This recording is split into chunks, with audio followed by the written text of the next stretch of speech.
Hello, everyone, and welcome to this special event, a virtual panel discussion to discuss the economic policy challenges that have arisen following the crisis of COVID-19. Today, we have a distinguished panel of economic experts spanning academia, policy, and the private sector, and also spanning the world. So we have people with background from the US, Europe, as well as Russia. So what we want to get out of the discussion today, both from the panelists as well as the questions from yourselves, is what are fundamentally the trade-offs which are acceptable for us to move forward in this current climate. There are no easy answers in economics, and there's definitely no easy answers in policy. What we want to do is to understand what are the trade-offs that we should be willing to take to move forward. So I'm going to share with you a few slides.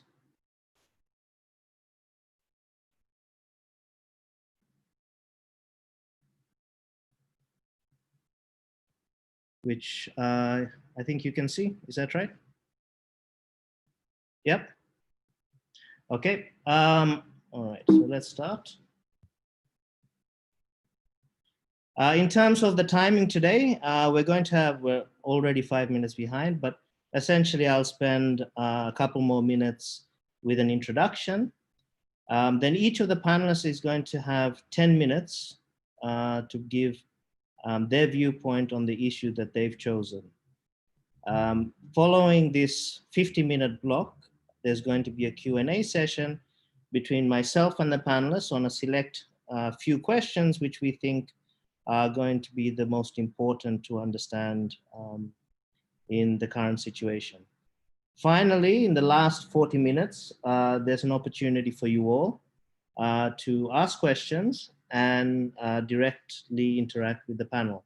So this should be a fun period. The way this is going to work is, for all of you in the audience, at the bottom of your Zoom window, you can see a box that says Q&A. What you can do is you can type in this Q&A box a question, and the questions that you like, that you think are important and should be asked, you can upvote, and I think you can even comment underneath. What we'll try and do is we will select the questions which seem to be the most popular and important, and give the person that asked the question an opportunity to come on to the panel. That means we'll show you a video and you can ask the question directly with the panelists. So what we want is really to come up with an interactive session, a session where we're all learning from each other and also trying to understand what is really a very difficult situation. Okay.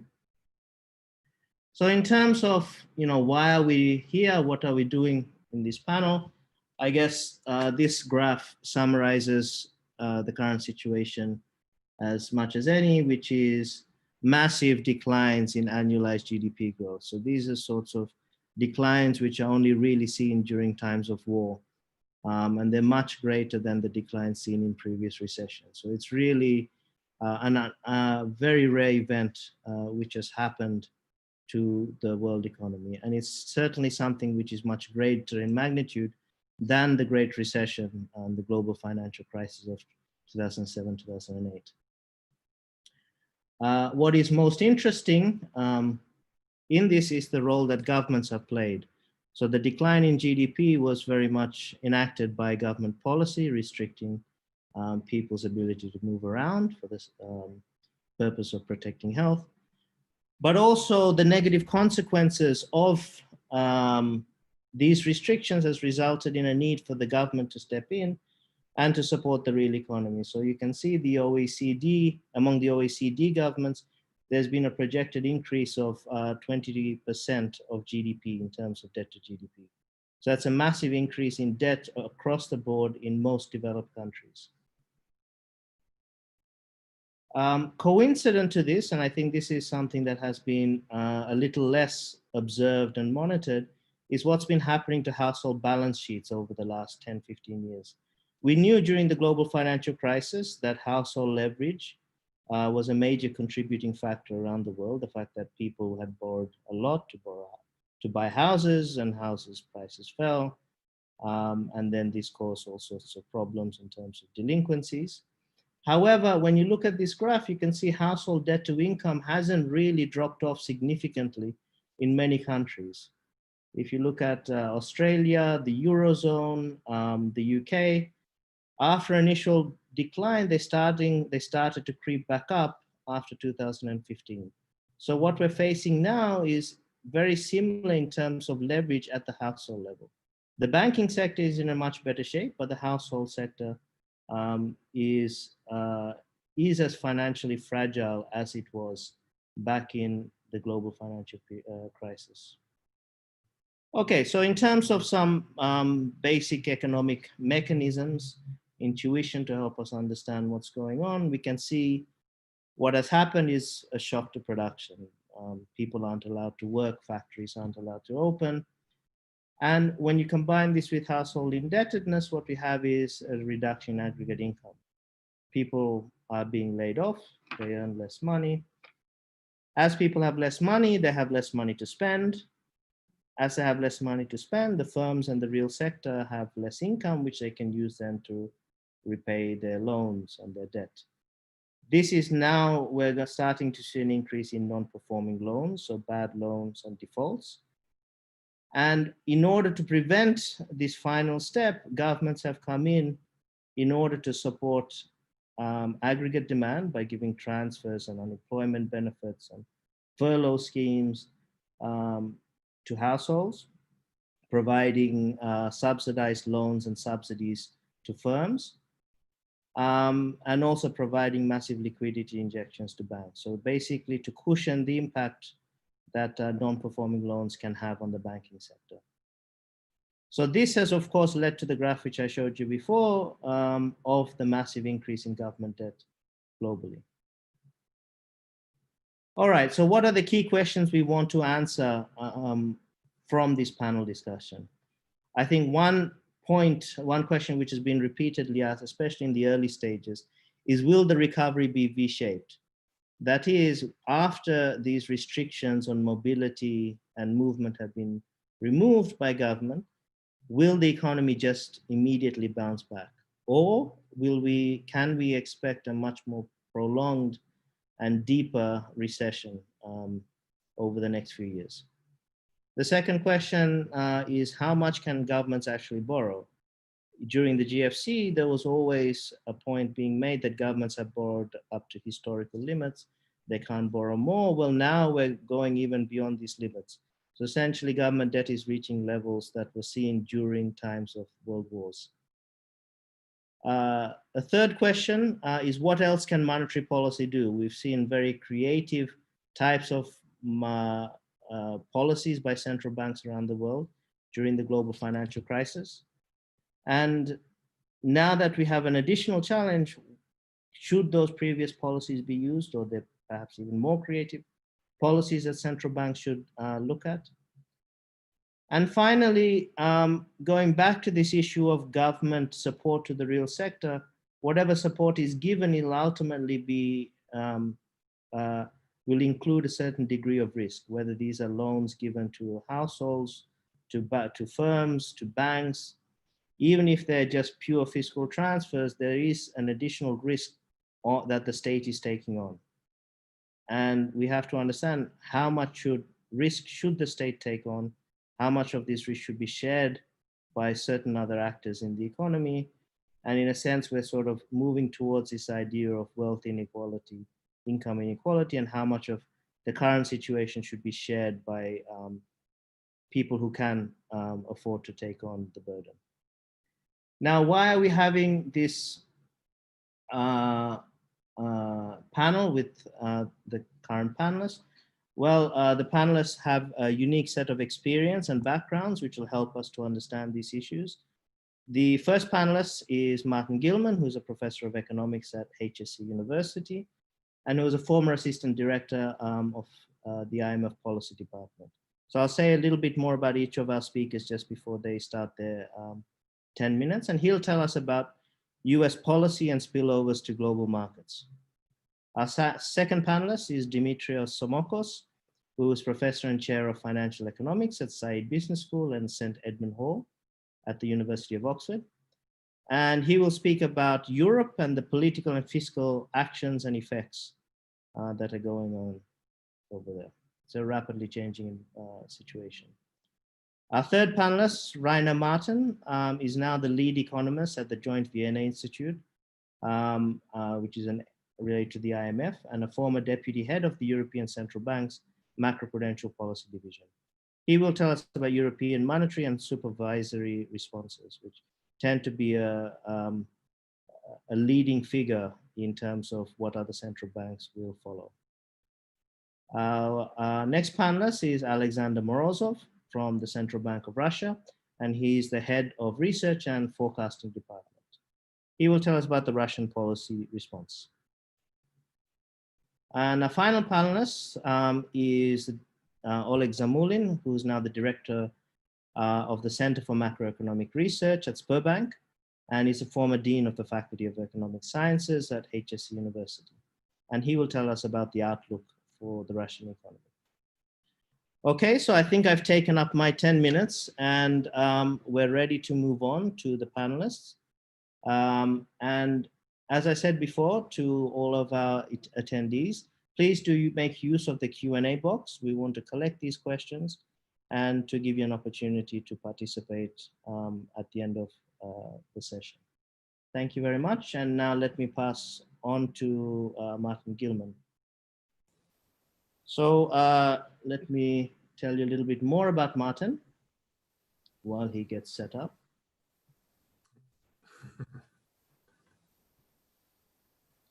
So Martin was actually the IMF representative in Russia during the '98 crisis. So he has firsthand experience of dealing with crisis situation and has actually written a book with the MIT Press called No Precedent, No Plan, and Inside Russia's 1998 Default. So that's something you may want to have a look at. He received his MS and PhD from the LSE and his bachelor's degrees from University of Pennsylvania, Wharton, and the College of Liberal Arts. And he was the IMF with the IMF for 24 years.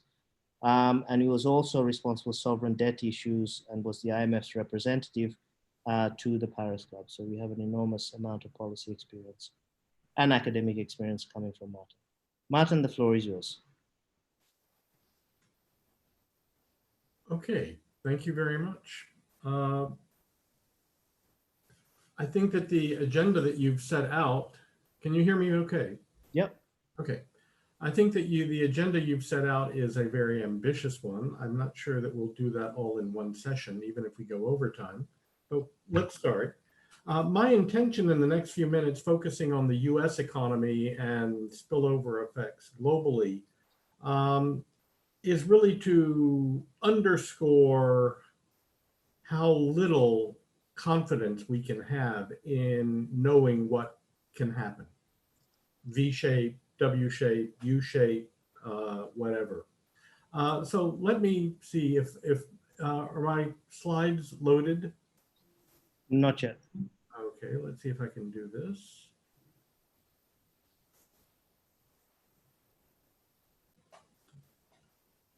Now it's on.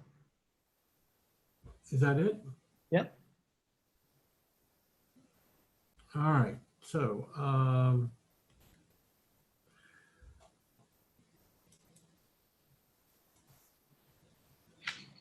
okay, this is this slide, self-evident. This is from this morning's Reuters. And despite everything going on with the virus and with China-US relations, and not to mention what's happening in the streets of major urban centers in the United States, this is the headline from this morning on Reuters. Okay, so that what we find is that the S&P 500 has just below its February all-time highs, and certainly the S&P 500 is up for the year as a whole. So clearly Wall Street is expecting a V-shaped recovery, as Udara was mentioning in the introduction. If you were to look at today's front page article in the Financial Times, it has a discussion among various economists about what's likely to happen. And I imagine, like today's panel here, from a V shape to we have no clue. I think that I would join that latter group as saying that we probably don't really know what's going to happen. In fact, you don't have to take my word for it. I think that I will cite some of my favorite economists as we proceed. This one I like by Carmen Reinhart at Harvard, who is now moving to the World Bank as chief economist. And you can see what she was saying, that in the end, this time is truly different. Okay. Another quote would be from Nobel laureate and Yale's behavioral economist, Robert Shiller. And his point here is that not only did this coronavirus come out of the blue that nobody was expecting, but it's a real event. And he was recently paraphrasing Franklin Delano Roosevelt, who was referring to the Great Depression, obviously, in 1933, by saying that the Depression was no plague of locust. And obviously, what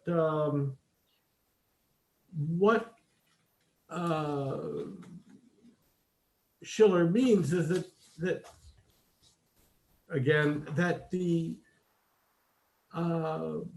Depression was not real. It was like the financial panic of 1907, the crash of 1929, probably the 1987 drop in the US market, or even the GFC itself, starting with the crash after Lehman Brothers in September 2008, is that these were about expectations being contraried by other developments. In contrast, this is like a lotus. This is the coronavirus is real, and that it's almost like an invasion by aliens. It could have been for the fact that we didn't expect it. It was totally sudden, and it's global. And because it's real, it affects both the supply chain, that suddenly stopped in many parts of the world. Ships are no longer going, airplanes are no longer flying, people are not moving around, production has dropped everywhere, and demand has also collapsed at the same time. So we have both sides of the scissors moving at the same time.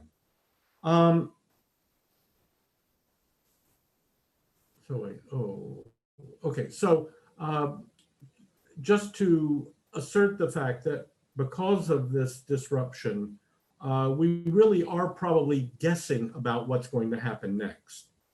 Okay, and as one of my former bosses, Augustin Karstens, who's now the general manager at the BIS in Basel, has recently said, actually on the 29th of May, that never before has a global economy been deliberately put into an induced coma.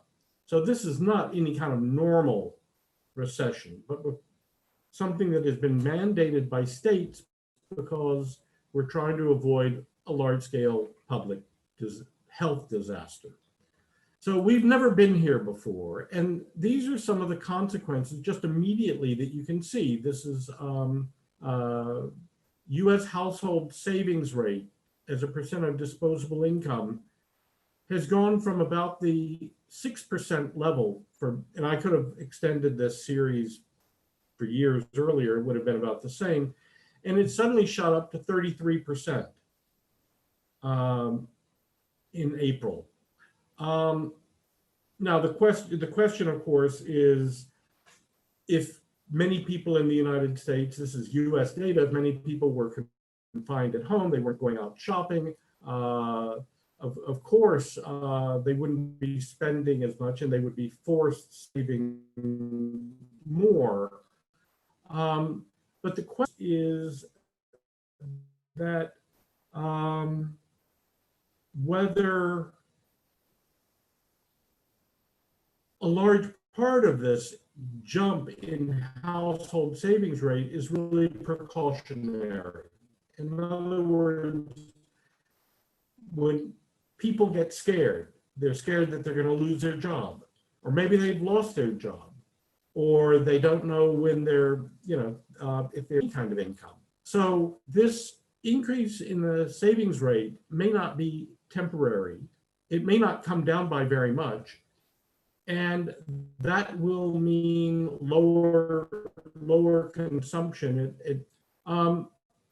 Also, if the unemployment rate, the usual one, the U3 definition of unemployment as a percentage of the labor force, you've seen that the percent has shot up last month to, in April, end of April, to 14.7% of the labor force. It's expected that this month's figure, which will be reported on Friday, is expected, I've got it somewhere here, is expected to go to 19.8% of the labor force would be unemployed. And that's officially unemployment, that people who have applied for unemployment insurance. This is obviously beyond any kind of record. So between the 14.7% of April and the expected 19.8% this month, in May, would mean that 7.4 million Americans more have applied for unemployment insurance, in addition to the 23 million who were there already in April. But I think maybe somewhat ignored generally is the fact that at the same time, if you look at the labor force participation rate, you see it fell off a cliff at the end of April. Now, it's important when looking at the decline in labor force participation from, say, 63.5% to 60%, to realize that these 3.5 million Americans who were employed in the labor force in March, by the end of April, were no longer there. They do not show up in the unemployment numbers, because the way the American numbers are calculated is if you're unemployed and filing for unemployment insurance, it means you're looking for work and therefore you're still counted as part of the labor force. So on this graph, what you're looking at is 3.5 million people who were in the labor force in March, in February, and January, and who have dropped out. Okay, and we don't really quite know why. Okay, but it's presumably not a statistical aberration. And so the fact is that none of these people are likely to come back very quickly. Martin? Yes. Yeah, 1 more minute. Oh, okay. I'm going way over. Okay.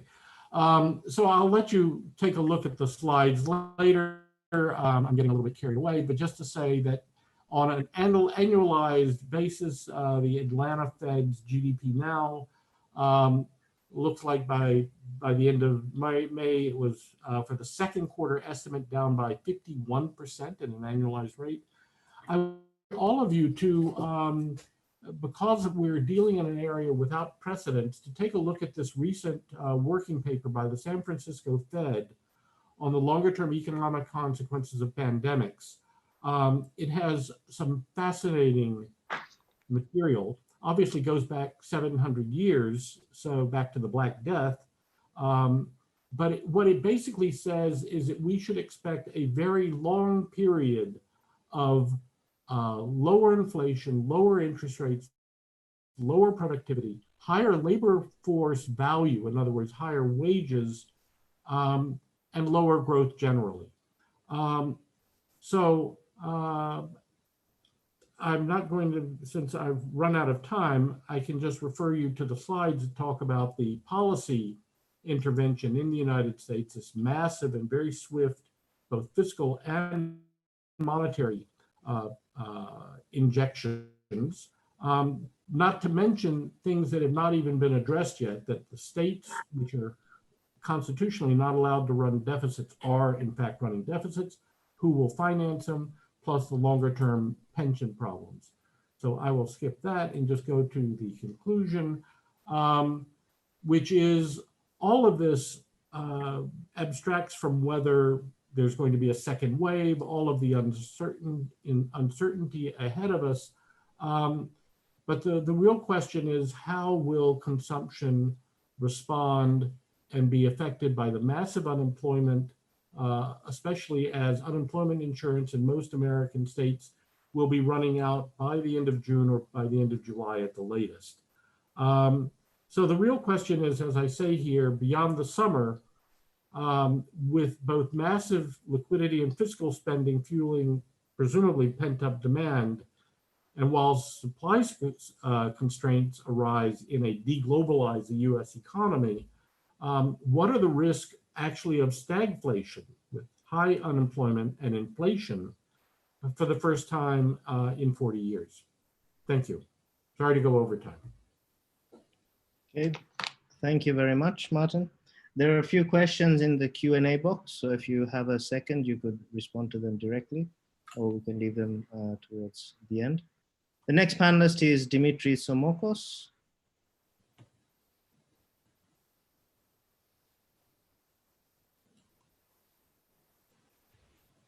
Hello, and thank you, Dara, for putting this very nice event together. And my regards to my friends, Sasha, Oleg, and Rainer, and hopefully that will be a very, very useful webinar session. I'm trying to share a screen. I think technology has not failed us. It's all good, yeah. Excellent. So in my 10 minutes allotted to me or so, I'll try to talk about the European political and fiscal actions and their consequent effects. I'll start by a famous quote by Rudy Dornbusch that was said in 1997 during the crisis of 1997-1998 on PBS regarding the Mexican crisis, whereabout he mentioned that the crisis takes a much longer time coming than you think, and then it so happens much faster than you would have thought.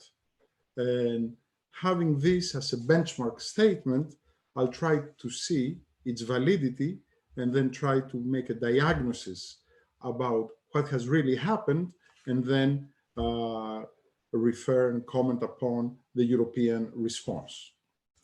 As Martin very correctly pointed, the unemployment in the US was staggeringly high, and it responded very, very forcefully after the induced coma, as Carstens mentioned. Moreover, a distinguishing characteristic this time is that the unemployment hit primarily low and middle skilled employees, as we can see the situation was in the US. And that undoubtedly and inevitably will have repercussions on low income and middle income parts of the society, as well as social and other cleavages that may erupt. In fact, we see some of them that started in the US with the spark of the assassination of Floyd, but perhaps there are underlying reasons that may be associated with the structure and the disaggregated nature of the unemployment surge. Moreover, as Udara mentioned before, the gross domestic product slump is marked and very well noted and mentioned by all academic economists and policymakers. Now, when we try to take a closer look about the areas that were affected the most, one can observe quite vividly that transport, manufacturing, and construction were hit tremendously across the board, and in the US, and in the European Union, and in Germany, and in Japan. So basically, construction, retail, and wholesale trade will be the ones that will suffer a lot, and above all, it will be hotels, restaurants, and air travel, as we all know. In other words, SMEs, small and medium-sized companies, as well as tourism and associated services, will bite the bullet primarily. And now, turning to the response to this crisis, one has to focus and to analyze the thing that saved the day during the 2008-2010 global financial crisis and the consequent Eurozone debt crisis. So, how about monetary policy? I'm sure Rainer will talk more about it, but the only comment I want to make is that the central banks throw almost everything at the crisis. However, there is not a lot of room for further action. As we see, we are very close or at the zero lower bound for the most major players, as the Fed, the ECB, and the Bank of England. Moreover, we have a global capital reversal that is astonishing, and it is very distinguishing. It's much larger than any of the recent crises that we have seen. For example, if we compare and contrast the financial run on the emerging markets with the China scare of 2015, with the global financial crisis, or the taper tantrum in 2013, we see what's happening now is much more vibrant, much stronger, and it will have deleterious and detrimental effects. In fact, the government debts across the board will be influenced tremendously. Now, when we focus this kind of analysis and we go to Europe, we see that some are less equal than others, or if you wish, like the infected people of COVID, the ones with underlying illnesses, they have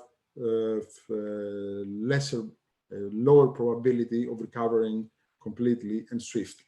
If we see the general government gross debt in 2019, we see Italy and France and Spain be 100%, not to talk about Greece and so on and so forth, as compared to Germany, which has a more robust debt to GDP ratio, and it is basically less than 60%. And moreover, if we try to disaggregate in the countries how tourism is allocated within the Eurozone economies, you see that the countries that have a high debt to GDP ratio, they are reliant to tourism for better or worse. Greece, Cyprus, Portugal, you see that way over 20% of their GDP depends, and the share of tourism in total employment is way over 20%, and consequently, their share of tourism GDP is huge. And also, there are also the associated professions that makes this even more pronounced. Moreover, if we see the Southern Europe and its reliance on small and medium-sized businesses, we see again the same picture, whereby Southern Europe has way more small businesses. Greece, Italy, Portugal, Spain, basically their economies, more than half of their economies depends on SMEs. And we therefore realize the impact of this induced coma on the SMEs is of utmost importance. Then, after we talked about quite clearly about the limited space that monetary policy has, we have to see about the fiscal room that the Eurozone countries have, how to fight back this induced coma. And we see again that Germany and France launched the biggest fiscal responses to the crisis, whereabout Portugal, Cyprus, and Italy do not have the fiscal leverage and the fiscal capacity to counteract the impact of this induced coma. All in all, we realize that there is an emergent division and divergence between the health, if you wish, and the economic illnesses that permeate the North-South axis. And this cleavage and the North-South divide can be more than apparent with this transparency, whereby we see that the per capita GDP in constant prices from 98 as compared to 2018, and we compare the North and the South, you see how apparent it is that the entire Southern region has been hurt, and the GDP per capita has been substantially reduced, particularly in the cases of Portugal and Greece. Therefore, we see not only that the South has underlying economic illnesses, we also see that also the South is diverging from the North. And this is, in a way, given the supply shock of COVID and the induced coma of COVID, creates all the conditions for the perfect storm for a cleavage between the North and the South Europe. Now, what did the European Union try to do? The economic plan that the European Union tried to implement belatedly, because please recall the comments of Lagarde at the onset of this crisis, that we are not in the business of closing spreads, and thankfully this comment was retracted. We have the SURE, the ESM pandemic crisis support, which is at the vicinity of 540 billion. Then we have the next generation EU, which is a temporary reinforcement at the vicinity of 834 billion US dollars, 750 euros, whereby the 50 billion euros will be distributed as grants, and the 250, they will be loans.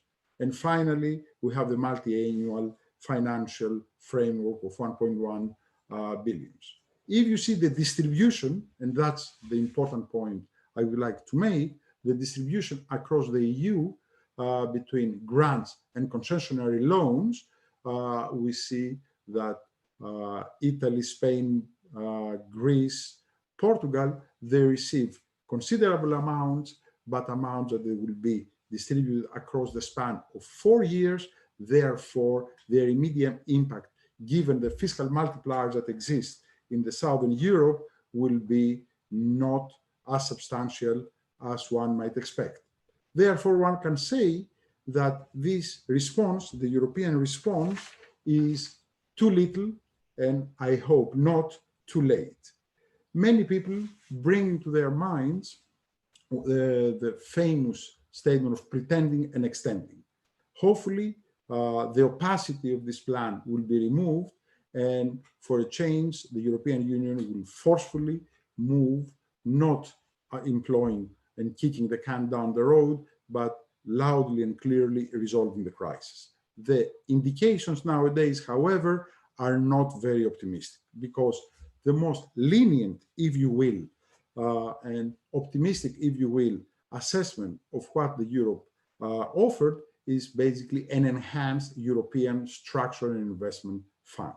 And that is not in a position yet to resolve the macroeconomic consequences and the financial consequences that this induced coma may generate, and moreover, to close the gap between the North and the South. Alternatively, on the positive side, some policy responses would be money finance fiscal stimulus. So in other words, fiscal transfers, and not only labor moves from the south to the north, but noticeable fiscal transfers from the north to the south, softening of the default regulations, so regulatory relaxation for the restructuring of NPLs, possibly, and all discussions should be rediscovered and brought to the front stage, the creation of the AMC, the asset management company, and or sovereign debt standstills. And more forcefully, the Draghi proposal, who was arguably the person that saved back in the Eurozone debt crisis the viability of the euro, where he explicitly called for debt write-offs, and private debt write-offs is more pertinent than ever.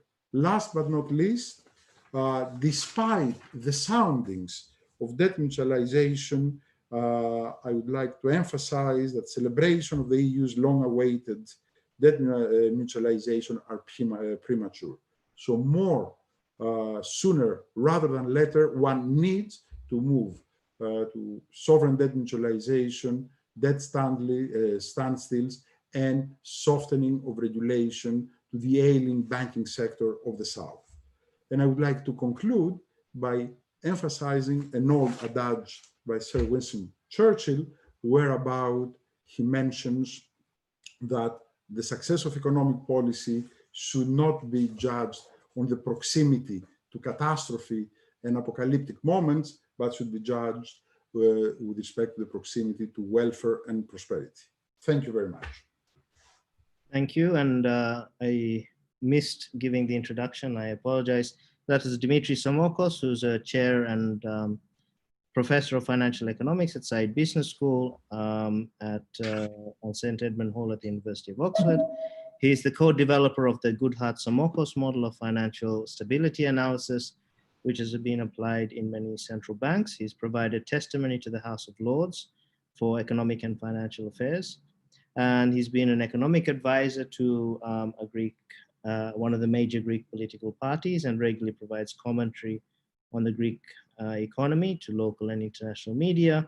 And he's an advisor and a collaborator with many central banks around the world. He joined Oxford in 2002 and worked at the Bank of England before this, and has an MPhil and PhD from Yale University. Thank you very much. Next we have Rainer Martin, and let me give a very brief introduction. So Rainer is a lead economist at the Joint Vienna Institute, which is basically training central bankers around the world. It's an IMF institute. And before that, he's on secondment from the European Central Bank, where he was a deputy head of the macroprudential policy division, which was responsible for assessing financial stability and macroprudential policy. Before this, he was a deputy head of the ECB stress testing division and headed the ECB's financial sector teams for Cyprus, Spain, and Slovenia. So he was very much hands-on during the global financial crisis in European countries. He was also a research advisor to the Austrian Central Bank. He has a PhD in economics from the University of Hamburg and master's degrees in economics and political science from the University of Sussex and Bristol. Rainer, the floor is yours. Right. Thank you very much. So I will, in my brief presentation, follow up on what Dimitrios said, focusing in on the monetary and the supervisory response, actually taking up some of the requests that Dimitrios, so to say, raised to European policy at the end of his presentation. So let me just oh, this doesn't work.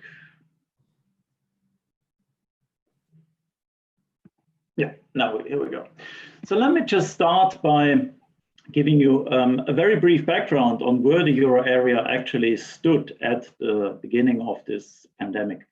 So the bill of health, so to say, as we have all learned now, the bill of health matters a lot for what's happening subsequently. And that is actually looking not so bad. So before this pandemic, the euro area had a couple of years of reasonably good recovery. And that was actually across the board, so across pretty much all euro area countries. But as Dimitrios rightly pointed out, the fiscal space remained quite uneven. And in some crisis countries or ex-crisis countries, it's indeed limited. So he mentioned Italy. Greece, of course, is the other obvious example here. And the whole thing was underpinned by quite accommodative monetary policy by the ECB. In the financial sector, the resilience of the banking sector has strongly improved over the last couple of years, but there are a couple of key risks that are still there, even before the crisis hit, such as the low profitability and the relatively high non-performing loan ratios. Now, importantly, the institutional structure has actually improved.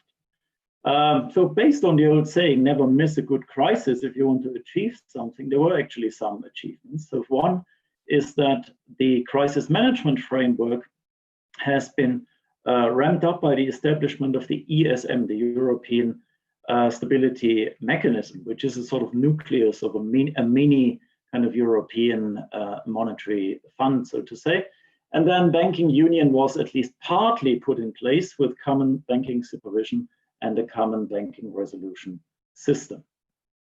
So I'm not going to say much about this because we have already heard that the macroeconomic impact will be absolutely massive, so nothing to add here. Let me then say a few words on the monetary response first. So essentially what the ECB has done is that it has further ramped up the measures that it has already deployed during the euro area sovereign debt crisis. And that can be put into two parts. So the first one is the quantitative easing program, so the asset purchases done by the ECB. So the ECB has launched a completely new program called the Pandemic Emergency Purchase Program, initially 750 billion euros, but pretty much everybody expects that this will be further increased, and also the existing asset purchases were further increased very swiftly, actually, after the crisis it came in. In addition to this, the ECB has improved the conditions for what it calls longer-term refinancing operations. So this is basically liquidity that is provided to banks on the condition that they use this to enhance lending. So this has actually been already in the past rather effective in alleviating supply constraints for loans. Of course, the demand issue for loans is an entirely different matter that cannot be rectified in this way, but at least to ensure that there is sufficient supply, it was actually helpful. Now, this comes on top of a few other things, such as the easing of risk parameters in the ECB collateral framework, but I'm not going to go into any details here. Let me then move to the supervisory and regulatory response. So here there's a couple of important things that were done by the common European banking supervisor. The first one is a temporary alleviation of capital requirements, liquidity requirements. So in terms of the capital requirements, the SSM has reduced various micro and macroprudential capital buffers. So this just means that the banks need less capital in order to operate without breaching supervisory limits. And in total, this amounts to a relief of around 140 billion euro, which is of course quite sizable. It also allowed a reduction in the quality of capital to meet the requirements. So all of this has been quite a big step, I would say. The question is, of course, will the banks fully use it? Then we already mentioned the discussion about asset quality and the rise in non-performing loans. This is likely to happen. The question is just how much is it going to be increasing and for how long?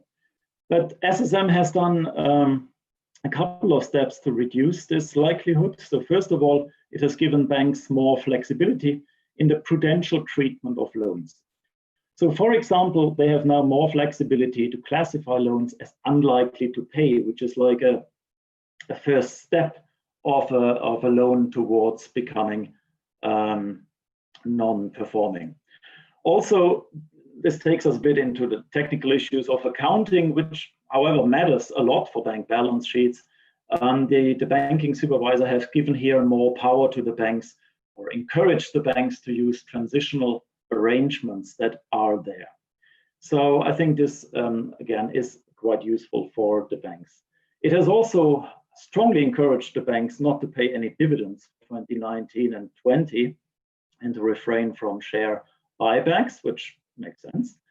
And lastly, it has tried to alleviate the sort of operational requirements, for example, by postponing the EBA stress test. And quite frankly, doing this at this point in time when everything is in motion probably wouldn't have made much sense.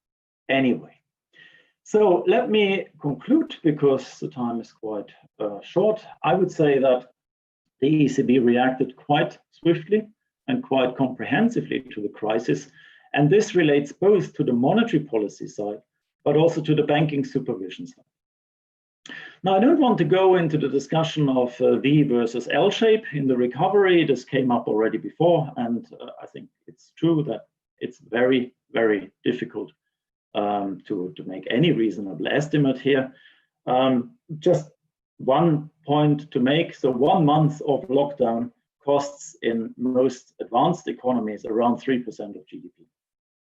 So basically, what is the key determinant here is the other medical developments. And if you have, for example, a second wave, or if you have major delays in the development of effective vaccinations or medication to deal with this virus, then of course the nature, the depth, and the length of this crisis will look completely different. And the euro area banking system, as I said before, is in better shape now than it used to be. The question is still, is it good enough? So just a few points here to raise, maybe to also trigger some discussion with the audience later on.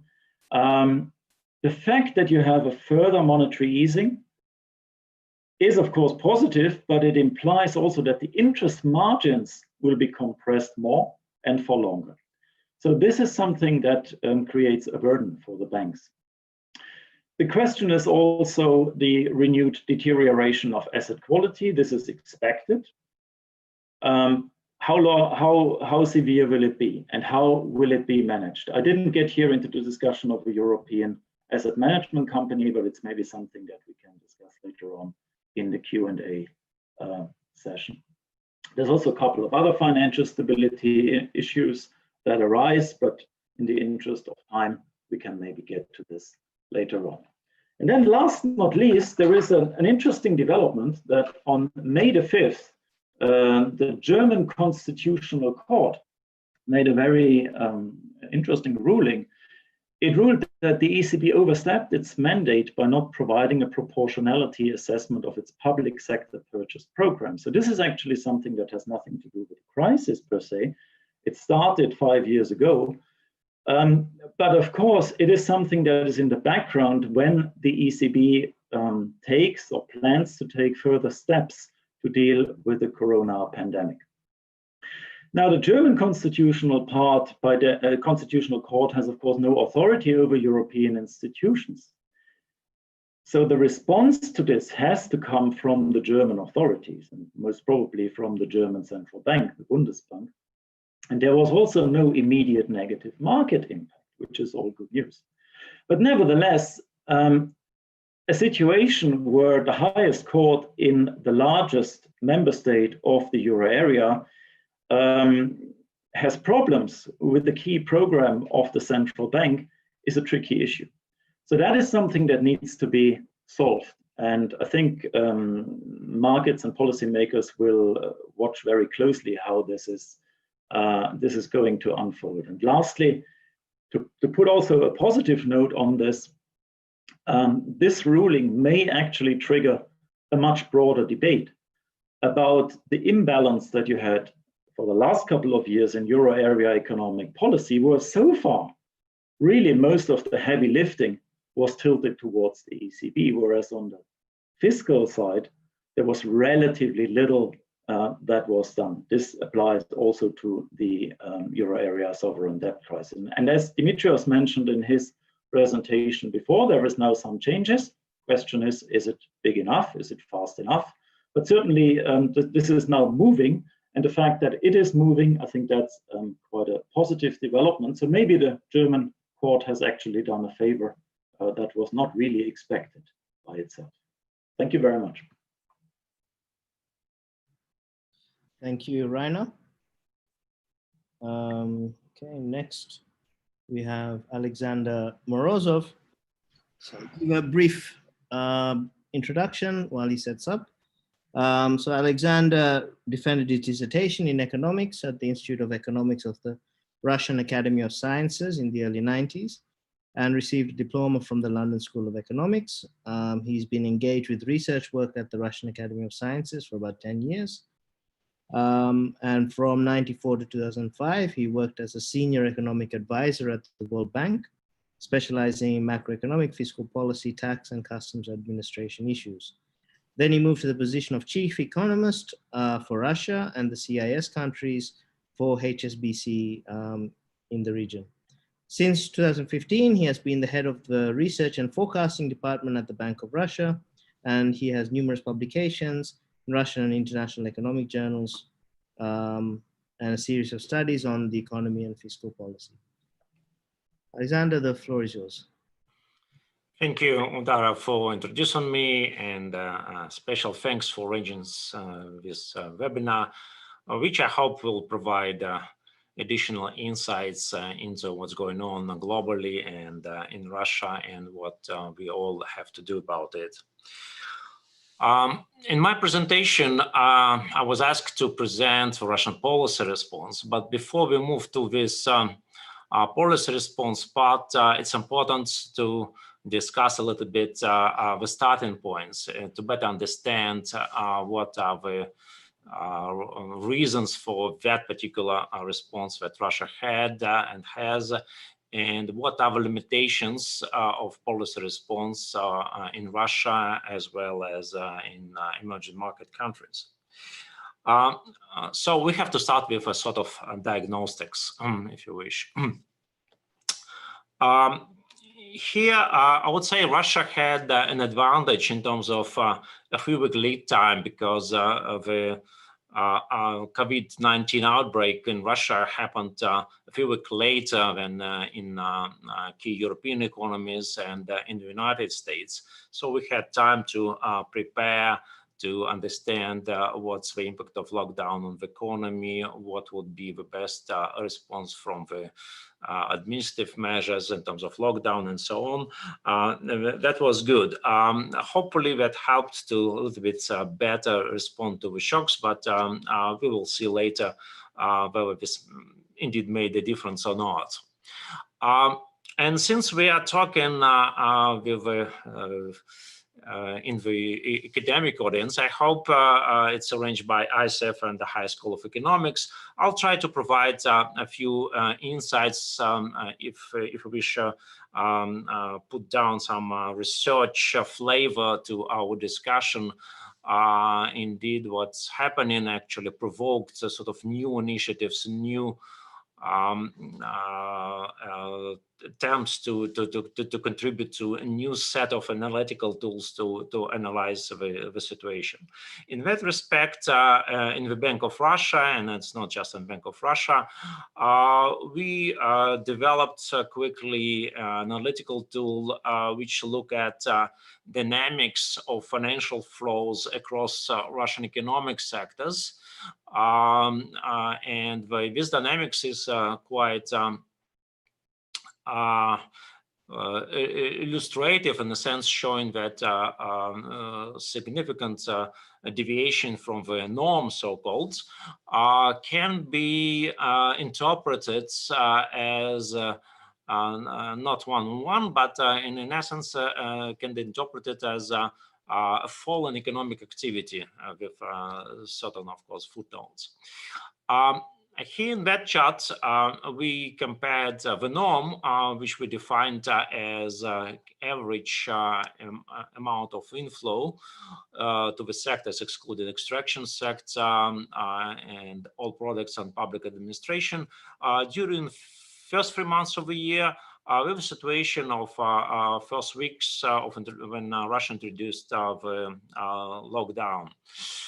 And you see after initial drop in financial inflows during the first week, when situation gets improved, and the final point you can see shows this improvement continues in second half of May. Two preceding points, May 6, May 8, and May 11, May 15th, these 2 weeks are abnormal since we had public holidays, and in that respect, with seasonality, unfortunately, we were not able to completely get rid of seasonality in these 2 particular weeks. So it's better to compare final points with the points you see in April. So improvement is there.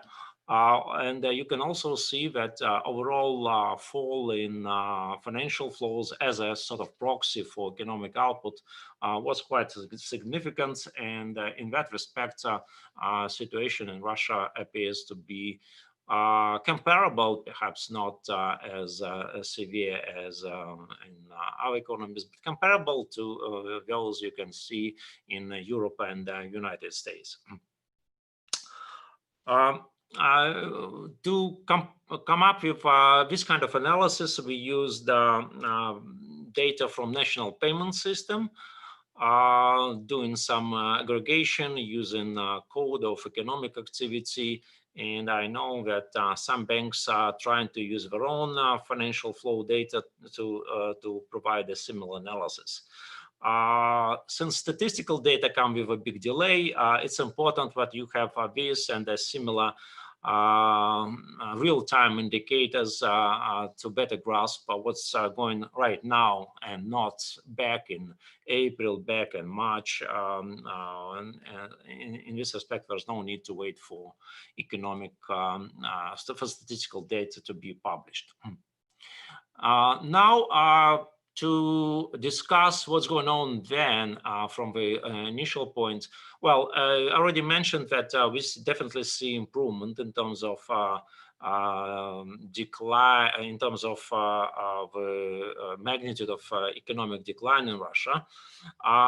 But there are reasons to expect, and arguably not just in Russia, but in other countries, the process of recovery to be pretty gradual. Definitely not a V-shape. We can speak what letter would Latin letter would better describe this sort of recovery. I think it's an interesting discussion.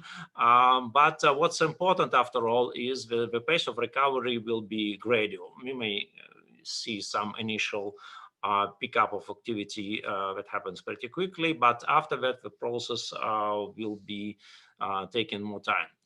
And this chart illustrates the result of our simulation. It's not kind of focused, so treat this particular slide with a caution. And the meaning of the site is that we try to estimate not just first round effects from the lockdown. Okay, certain activities are blocked. People are not allowed to go do some shopping, use services. This is what we call the first round effects. But we try to estimate second round effects that stem from production chains. These effects may not appear initially unless this particular companies and enterprises are also subject to lockdown, but seeing foreign demand from end users, consumers, they have to adjust their production levels as well. And this is what we call second round effects. And this red-blue area stands for the second round effect. And you can see that this area emerges later than the first round effects, but it's not persistent over time. And overall, this is one of the key reasons to expect more gradual recovery.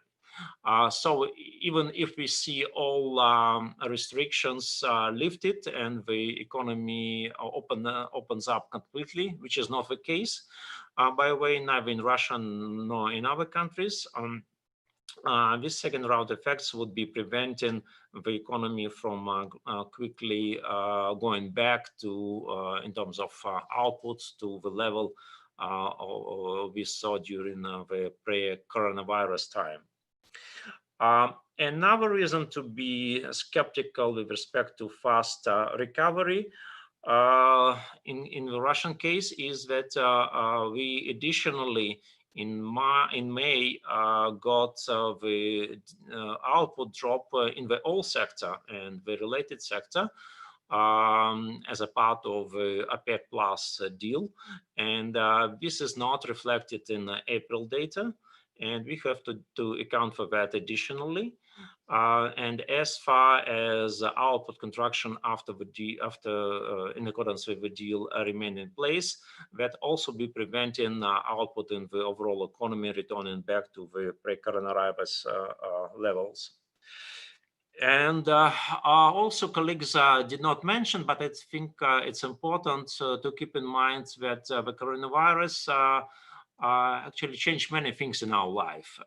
We are on webinar, and I expect these webinars to continue. In this respect, there's no need to go and see each other in person during conferences, so travel costs will be falling, travel demand will be falling.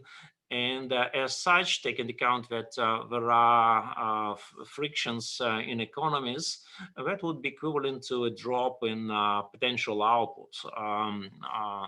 And therefore, it would be a big mistake to treat the current drop in output as fully cyclical, and the necessary structural changes in the world economy, including Russia, that will be taking place, will be pretty painful, as they require relocation of labor, relocation of capital, and the costs associated with that. And finally, last but not least, the second wave, the risk of second wave of COVID-19 outbreak may also alter the pace of recovery down the road, and we have to be aware of that. As policymakers, we have to have something in our ammunition to be able to react if those risks materialize. Okay, that's as far as economic part is concerned. As far as inflation is concerned, this chart demonstrates monthly CPI prints for last 2 years, 2018 and 2019, and also prints for 2020 depicted as yellow squares here. And you can also see the gray line on the chart that stands for what we identified as inflation trajectory consistent with 4% inflation.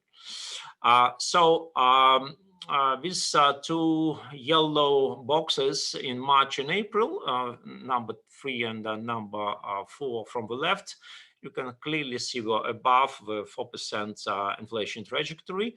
But this was the price shock in the economy, further to two things: the ruble depreciation in March and the temporary spike in consumer demand for pharmaceuticals, for goods that people try to store for the period of isolation. But then you can see that in May, already in May, what we expect to be as a monthly print lies at or below the gray line. In other words, this price shocks proves to be indeed a pretty short one. And down the road, we see that there are disinflation risks ahead of us. The Bank of Russia in its communication repeatedly said that our policy time frame is longer term. We are looking at what's happening next year, and definitely the disinflation risks prevail at that time horizon. Just get me right, I'm talking about monthly prints. It does not mean that inflation, and by inflation we mean annual inflation data, will necessarily go down. You can see that last year monthly price growth was considerably lower than the gray line. Therefore, will be a base effect favoring inflation acceleration from current levels. But we have to look through that and look what will happen after this base effect disappear. And in that respect, indeed, we have to keep in mind that a sharp drop in output and a gradual pace of recovery is consistent with prevalence of disinflationary risks down the road. Alexander, you have 1 more minute. Okay, I have to speed up. Then policy constraints. Here I'm speaking about Russia as a part of emerging market economies, and there are a few important things we have to keep in mind. That in emerging markets, currency status is not equivalent to a reserve currency. China is an exception, obviously. Generally speaking, macroeconomic fundamentals and associated credit ratings of EMEA countries are lower or weaker than in advanced economies. And also as far as financial markets in emerging markets are concerned, especially local players, they're typically less developed, less liquid than markets in advanced economies. And this leads to significant issues related to financial stability during a period of crisis. And also we need to be very careful of so-called effective lower bounds. In emerging markets, it's above zero low bounds. And therefore, in emerging market economies, it's just not possible to have policy rates and interest rates comparable to the levels you can see in developed economies. That's very important, and this also implies in Russia. Russia, as you all know, have a much stronger macroeconomic fundamentals compared to average emerging market economy. Now, this leads to the policy choice in the case of Russia. Here we have to mention fiscal response, regulatory response. I'm speaking about regulatory, general regulations, monetary policy response, and regulatory and supervisory measures. On the latter, just not to go into detail, I can basically repeat that to a large extent they are similar to what Rainer said with respect to the ECB. On the fiscal, since I think there will be more discussion on that, it's important to highlight that Russia has a fiscal rule, and the fiscal rule itself acts as a significant stabilizer of public expenditures that many emerging markets do not have. Russia does have. It does not allow to increase spending as such, but it stabilizes the level of spending regardless of the drop in tax revenues. Secondly, there are additional spending in the form of financial grants and subsidies. And finally, on the revenue side, the government allowed tax credits and tax holidays for small businesses and a few other categories of taxpayers. On regulatory, it's important that the government went along the road of general liberalization of regulations, and the new plan that's being formed also put a strong focus on continuation of deregulation in the coming years. As far as monetary policy is concerned, first and foremost, in the situation of a significant drop in output and financial turbulence, it's important to provide liquidity to the markets, both in local currency and hard currency. This is what the Bank of Russia did. We also launched, along with the government programs, special programs supporting small and medium-sized business and as well as employment. And finally, policy rates. With respect to policy rates, Russia, along with other central banks, cut policy rates. We were not as quick and as did not go the way of pronounced rate cuts, at least so far, because we have to account for risk to financial stability. And because we have to account for the situation of for the timing, when the economy an economy is in situation of lockdown, even significant policy easing would not help much, because transmission mechanism will be blocked to a large extent if people do not have opportunity to take loans and to make spending decisions. Therefore, at the point of time of financial distress, it was important to focus more on financial stability, less on stimulation. As situation gets better and financial markets stabilize and the economy opens up, there will be more opportunities for policy easing, monetary policy easing. Yet, as I said, we have to keep in mind the effective low bounds on our monetary policy, which we still have to figure out in terms of particular levels. Let me stop here. Okay. Thank you very much, Alexander. Let's move on to Oleg. So while Oleg gets set up, let me introduce you. Oleg got his PhD from the University of Michigan in 2001. And he worked at the New Economics School till 2011. In 2006, he was a consultant to the Bank of Russia on the adoption of inflation targeting, which was finally implemented about 10 years later. In 2011, he was one of the founders of the joint HSE.NES New Economics School bachelor's program. And in the same year, he joined HSE as the Dean of the Faculty of Economic Sciences. In February 2019, he joined Sberbank as the Director of the Center for Macroeconomic Research. Oleg, the floor is yours. Thank you very much, Dara. Thank you for setting up this very interesting discussion and inviting me to participate in it. So what I thought I would do is share some of my views on what's going on in the Russian economy, what we should expect in the near future. So just a second. So here on this slide, I want to list 3 challenges as I see them for the Russian economy, basically decompose the shock to the Russian economy into three parts. I guess I list them in the order of appearance. In February, we're mostly worried about the collapse in the oil prices, because obviously Russia is an oil-dependent economy, and we were trying to figure out how much that will cost to the economy. Then later on in March, our greatest worry became the lockdown, because it was apparent at the time that the crisis is no longer going to be a Chinese story. It's going to be a worldwide story, including Russia, and that we will also have to do some restrictions. But it was not clear how long this restriction will be, how severe they will be, and how much they will cost to the economy.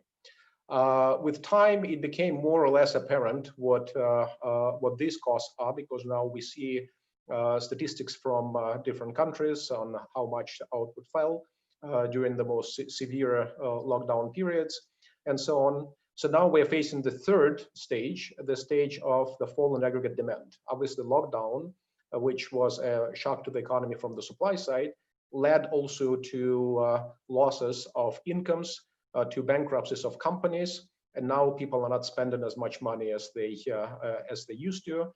And now the biggest uncertainty is how long it will take for the economies to recover from the shocks.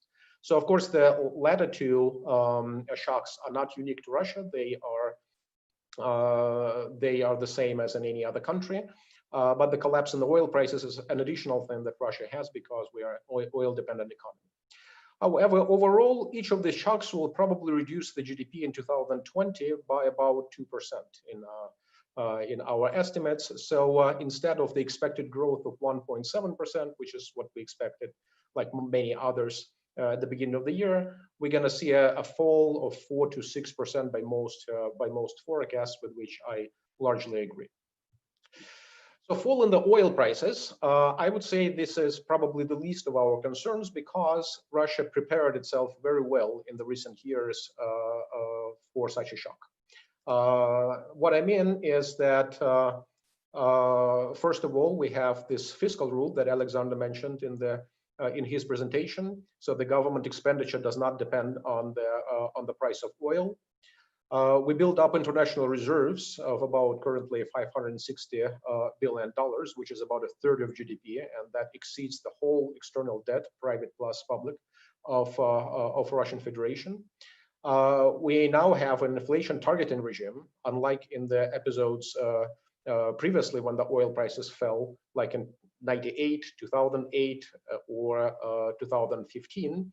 So ruble is flexible, and that allowed for some mitigation of this crisis. What's very important is that because inflation targeting has been quite successful so far, the depreciation of the ruble that has happened did not lead to such a big hike in the inflation rate as it did, for example, in 2014, and that allowed not to hike interest rate. Again, in March, when oil prices fell, many expected that the central bank would hike the interest rate, and the central bank actually admitted that they considered this option, but that option turned out to be unnecessary, which is a good thing. So instead, the central bank started to reduce the interest rate in April. Government debt is only 14% of GDP, so that's another thing that can help. And there's a strong banking sector, which basically says that the risk of bankruptcies and problems in the banking and financial sector is also not as big in some other countries. So let's turn to the second shock, the lockdown restrictions. So for better or for worse, they seem to be smaller than in many other countries. I say for better because that obviously means a smaller reduction in GDP because of the lockdown. So what we see is that electricity consumption fell only by about 4% on average in April, when the lockdown restrictions were the biggest. At the beginning of the month, the electricity consumption fell by more than that, but still not by 10 to 30% that we observed in some European countries. Rail freight also fell only by 6%. And overall, we saw industrial production fall by 6.6% in April, which is much smaller than 16% in the United States or 13% in Eurozone in March. Of course, I said for better or for worse because weaker lockdown can also mean a worse situation with the health crisis itself. So the risks connected to that still remain, but at least the economy suffered somewhat less. And the third shock is the fall in demand. So that may be a bigger problem. We see that unlike the reduction in industrial production, expenditure in April fell actually quite a bit more than in many other countries. It fell by 23%. That's a pretty big reduction, especially expenditure on services, which fell by more than half. Many people we know may have lost jobs, although more likely people lost incomes. Right? Russian labor market is notorious for being more flexible than others. So here we see more reductions in the wages and in salaries rather than bonuses, rather than layoffs like in Europe or United States. So HSE Center for Labor Market Studies just published their research that showed that 56% of respondents to their survey said that their income fell significantly since the beginning of this crisis. So that obviously is a bad news because that means that the demand will be a drag on the economy for some time. But the good news that means that we should not see a big jump in unemployment rate, which means that the economy can recover faster than some may expect. So overall, although I think that there will be a bounce back after all the restrictions are lifted, this weak demand will keep economy below the normal level for quite some time. So talking about the V-shape or U-shape recession, let me introduce a new letter which I couldn't find in any alphabet. I called it a crooked V recession.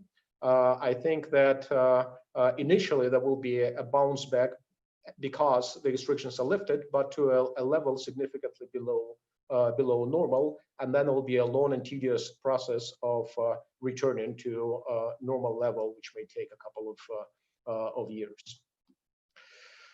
So turning to the policy response, it largely has been similar to other countries in the sense that during the lockdown, the main idea was to support employment, especially in SMEs, and support people with low or lost income. So basically, during lockdown, there was no point in boosting demand because people were not allowed to work. Of course, many criticized the Russian government for being too late with the support and introducing not enough support, especially given the resources that have been accumulated. So here we can see Russia in comparison to some other countries in terms of policy, fiscal response primarily, as a share of GDP. We see that some countries had much bigger packages of support, but at the same time, if you look at direct support, that is increase in government expenditure, reduction in taxes, as opposed to deferrals and guarantees, Russia actually looks not that bad comparing to many countries, including countries like Italy or France, and not so bad comparing to developing countries. Of course, Russia lags substantially behind US and Germany, which are countries which are famous for their very big stimulus packages. But nevertheless, again, this is a matter of discussion of whether the response would have been swifter and more aggressive. So after lockdown, this is the end of this slide. Now we are turning to a much more standard policy. The lockdown policy was something really unusual because we'd never faced such a situation before. But sorry, my timer shows the time is up. So this is basically my last point, that after lockdown, the main idea is to support demand. And now this time no longer seems very different. There was a demand shock caused by this lockdown, by losses of income. And now there should be standard measures to prop up aggregate demand, which are monetary and fiscal policy. And here Russia still has ample room in both cases. In terms of monetary policy, there is still a lot of room to reduce the interest rate. And in terms of fiscal policy, there is still ability to increase spending. So I think that that's where we should be heading. That's all I had to say. Thank you very much. Thank you, Oleg. So, dear audience, it's a time now for the Q&A session where a little bit, in fact, quite a lot over time, but we're still going to try and finish around 6. So what I'm going to do is I'm going to have a much shorter Q&A with the panel, which is, I'm going to more or less summarize 2 questions that have already been posted. So that'll go on for about 10 minutes. In the meantime, please post other questions, upvote the questions that you like, and we'll try and get as many of you onto the panel. And so you can ask the question yourself directly with video and audio. The first question I'm going to pose is going to be to Oleg and to Dmitry, and it sort of ties in with what Oleg was finishing his speech about. And it comes from Thomas Richardson from the JBI, who basically, to paraphrase, asked, what about if we have a second pandemic or a second wave of this pandemic? How much capacity is there in the economy and in the governments in Europe and in Russia in order to fight and to support that effort? So yes, we may get through this, but what if in another 3 to 6 months, there's another round of the same virus, a different virus? How will governments and the economy react to this? Oleg? So I think that the most important task for governments during the first wave was basically to prepare for next waves. right? Why did we need this lockdown in the first place? As many people stressed many times, that the primary goal was to buy us some time, right? We need to smooth the curve. We need to make sure that the hospital capacity is built up enough to handle a lot of people being sick and being treated. So once that is taken care of, once we can handle this situation, then I think that the second and the third waves, which are quite likely in terms of pandemic, as I understand, of course, I'm not a doctor, epidemiologist, but as I understand, they're quite likely. But now we're going to be much better prepared for that, and there will not be a need in such severe economic lockdown. And therefore, I don't think that that will have such substantial economic costs. Okay. Dimitri, what's your thought about the capacity of Europe to handle a second pandemic in the near future? You have to unmute. Okay, what I will try to do, I'll try to recover my slides, because I have exactly, as if I was expecting this question. Does it work? Not yet.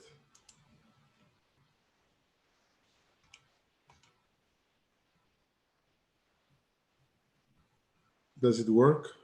Well, We can't see anything.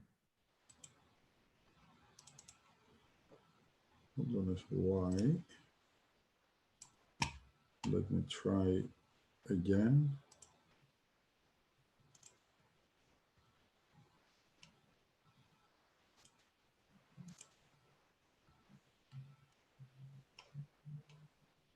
There you go.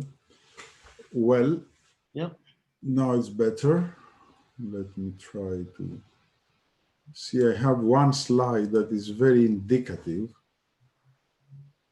I think that's the slide that summarizes the problem, that some people are more ready than others. Some countries, particularly Southern Europe, was already facing very high unemployment, and unemployment was a concern way before. So Greece, Spain, Italy, they were seriously hit by their unemployment figures. And also now with the lockdown, this idea of transferring or emigrating from the south to the north, particularly after Brexit, had ceased to have the momentum it used to have. Moreover, going back to the monetary policy, the asset purchase program, I think, regardless the willingness that perhaps the governing council might have with its new composition, it has already superseded both the Bank of England and the US Federal Reserve. And last but not least, we see here that a very interesting, the Purchasing Managers Index, even though there is not hard data, but it's also an index about confidence, it lags as compared to the past, and actually the growth of Italy and Spain lags the development, the growth and the recovery that Germany, which is the main locomotive of the European Union. Having said that, then basically Germany either has to offer partial EU fiscal backstop, or they should allow EU institutions to provide sufficient mutual backstop, starting with the Eurozone budget. If this thing does not happen, sooner rather than later, there will be a second wave of European discontent, as it was manifested in the onset of this crisis, and that as it was very, very vivid and obvious in the Eurozone debt crisis. And in the face of the emergence and the rise of populist movements in Europe, this mutual backstop, both in terms of budget and European debt mutualization, is more necessary than ever. Okay, thank you very much. I'm going to ask one more question before we get a few of our audience on the panel. So one question several people have asked, but I'm going to quote Olga Prokhorova, who asks why can't we the government just print money? Is there no reason this won't give us a V-shaped recovery? So I posed this to Alexander, Rainer, and Martin. And my question is really, given what she's asking, how much room is there for creative types of monetary policy, especially negative interest rates, which has been seriously discussed, or is there other ways of, I think Martin wants to jump in first. Okay, we can let Martin jump in first. What sort of creative monetary policy is available that we can see that can actually help? If you don't mind, thank you for letting me go first, Udara, on this, simply because it's intriguing. I mean, if you flood enough money, you know, the massive Keynesian response, it should do something to aggregate demand. However, there is one practical problem, and maybe my colleagues who know more about the workings, internal workings of central banks have a view. And this is the age-old problem that central banks provide liquidity, okay? But providing liquidity to already highly indebted entities like governments or corporates doesn't guarantee a solution if, in fact, they have an insolvency problem. And I'm afraid that what we are probably facing in much of the world right now, certainly in the United States with the corporates and state, local governments, pension funds, is a solvency problem. And unless that's waived by some kind of debt jubilee, that's going to remain even if they take on more liquidity debt from issued through the central bank. Thank you. Alexander? You have to unmute. Yeah, okay. This question was actually quite expected, as many people around the world ask the same question.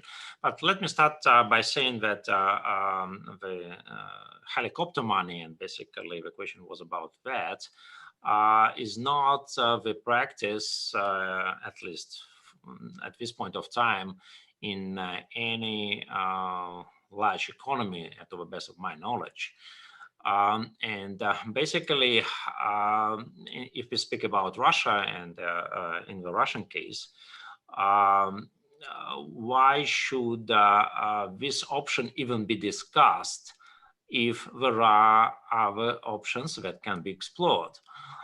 In terms of monetary policy, as I mentioned, Russia has a room for monetary policy easing. In other words, why invent an orthodox monetary policy if you can still employ orthodox monetary policy and use your interest rates for the purposes of economic recovery and the fight with disinflationary forces. Secondly, if we speak about fiscal policy also has some room in terms of borrowing. Oleg mentioned that the government debt in Russia is very low. It's number one. Number two is that Russian banks still have a quite significant capacity on their balance sheets to buy more government debt without any administrative pressure on them.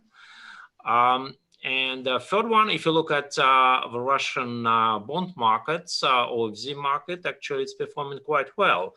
And we see yields on the government bonds at historically low levels. In other words, markets are ready to buy more government debt. And I forgot to mention that we also see an interest on the part of non-residents. So the government may simply borrow and to finance additional spending on the bond market.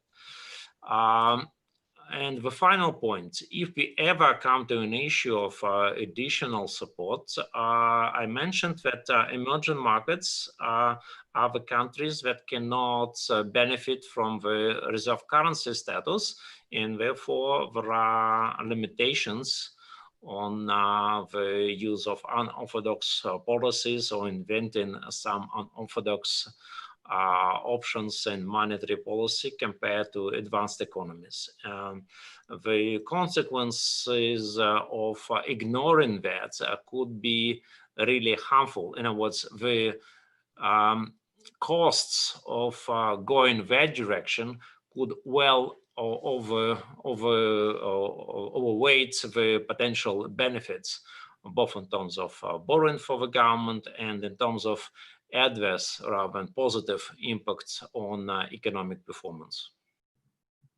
Okay, thank you. Rainer, do you want to say a little bit about how these creative types of monetary policy could play out and how they can affect the European banking balance sheets?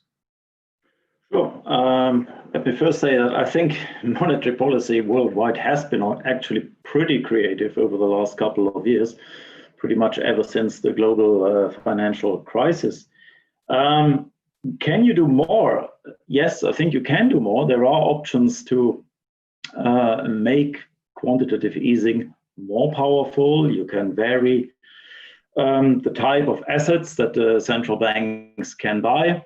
That is all possible. And I would again like to point out also the targeted long-term refinancing operation that the ECB has done. I think that was very good in order to stimulate loans in the economy. But let me say a couple of things. There are limits. And I think one very important limit was already pointed out by Martin. If you can provide a lot of liquidity in the economy, but if you have a situation where there are a lot of zombie firms, or even worse, zombie banks, and you keep them alive by a never-ending monetary stimulus, this is not a winning strategy. So there are clear limits to this. In the specific case of the euro area, there were relatively little negative financial stability side effects so far. But again, you need to be careful. If you go overboard with this, if you go deep, for example, into negative interest rate territory, these effects are coming up. Plus, you have, maybe again, it's a European problem, but you have limits of political acceptance. And the recent verdict by the German Constitutional Court have shown clearly that there are limits as to what monetary policy in Europe can do. So I think it's very important to rebalance the policy mix between the monetary and the fiscal side.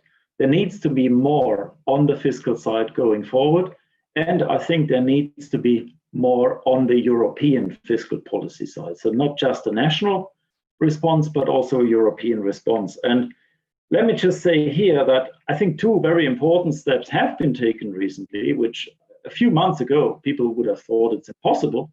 So the first one is the initiative originally by Germany and France to give a big boost to the EU budget and to give grants rather than loans to those countries of the European Union that need them in response to this pandemic. That is a big step forward. And another one, maybe slightly less important, but still important, is that the countries can also get loans from the European Stability Mechanism, essentially without conditionality. Think 2-3 years back when it was a major Greek drama, literally, whenever Greece needed a new tranche of loans. Long discussions about details, conditionality. So all of that is gone, right? So you can always say there's not enough. Maybe there is not enough yet, but things are moving in the right direction. And I think it should rebalance, again, let me emphasize this, from putting all the heavy lifting on the monetary policy side more towards the fiscal policy side. Thank you. Okay, thank you. So we're going to have a first question from the audience. It's Anna Andrianova. So I'm going to ask her to unmute and ask to start the video. Hi, Anna. We can't hear you. If you can Hello. introduce yourself. And, Yes, my question is to Alexander Morozov. Well, it's good to see all of the panelists. We've been looking at different estimates by economists on what is the fiscal and budget support by the government, because they've been introducing it in several steps. So, and different people have different views. So I was wondering if you guys have an estimate. And also we noticed that the direct support to consumers, to people, were not as large in Russia as in some other economies. Do you think that would be important when, like, for the recovery, for the speed of the recovery? And the last question is about, if it's not V-shaped recovery, maybe you would like to elaborate if it's a swoosh recovery or crooked L or maybe something else. Thank you. Anna, thank you for your question. I think last part of the question was addressed by Oleg.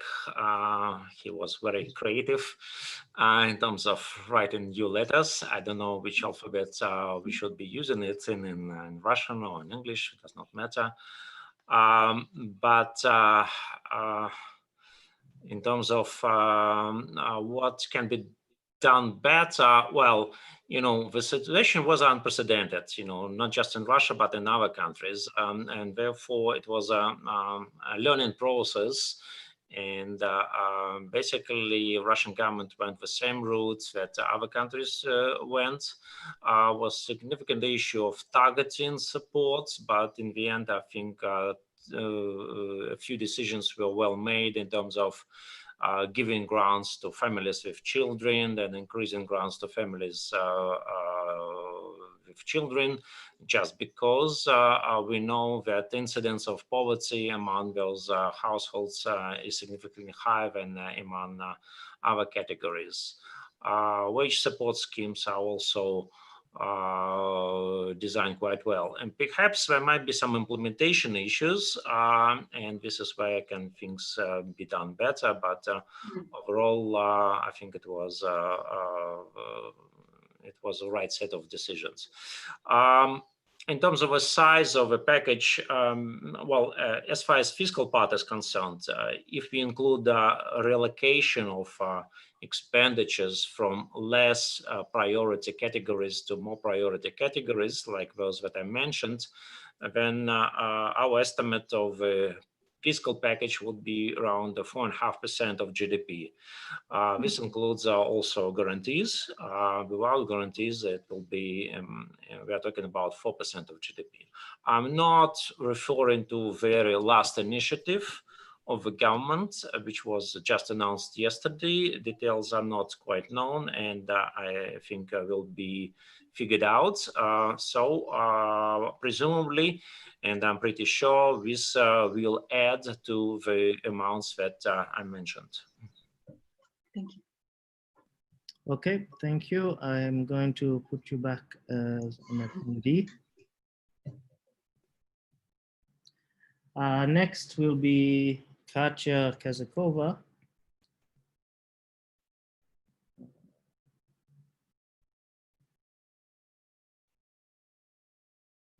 So please introduce yourself.